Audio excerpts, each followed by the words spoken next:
So this movie comes complete with paper bag puppets, origami penises, and a trap vagina that'll turn you into cardboard.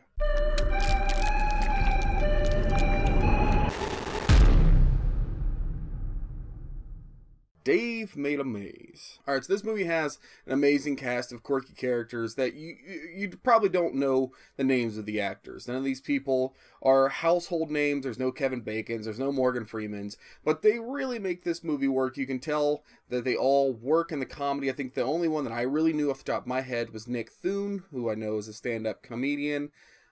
But they truly make this movie work. The ridiculous cast is only matched by the ridiculous scenery and the plot line. Basically, Dave is an artist and he feels like he's never done anything, he's never completed anything, so he felt like he needed to do something extravagant. So he builds this giant cardboard castle out of like a old refrigerator box or something, and his girlfriend comes home and says, "Alright dude, get the fuck out of the box." And he keeps saying some shit like, "I can't, I'm stuck, I'm trapped." She says, "Alright, well, I'll come in and I'll get you." He says, "No, don't. It's dangerous and it's not finished."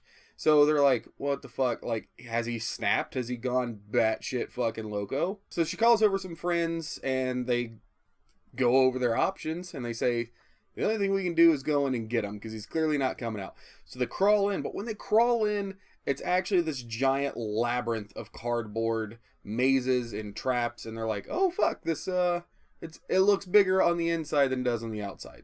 Comedy shit. You might be asking yourself, where does the horror come in? And rather than just repeat them, Luke and Jacob actually went over this in the podcast, so I'm going to leave a link to the podcast with a timestamp down below. But I'm going to go ahead and tell you this movie is more comedy. It's definitely more Tucker and Dale than, like, say, any slasher or psychological thriller. It's more comedy than it is anything else, but it's enjoyable. The best thing this movie does is enveloped within all the comedy, the quirkiness, the silly, is this actual, like, deep, kind of darker storyline that I think most of us can probably relate to at least one point or another within our lives. He's tired of running through the same day over and over and over again and doing the monotony of life, so he goes out of his way. He spills all of his emotions and everything he's been pent up. He pours it all into this stupid little cardboard box castle. And the main antagonist of this movie is this giant ass minotaur that's like eating people and shit.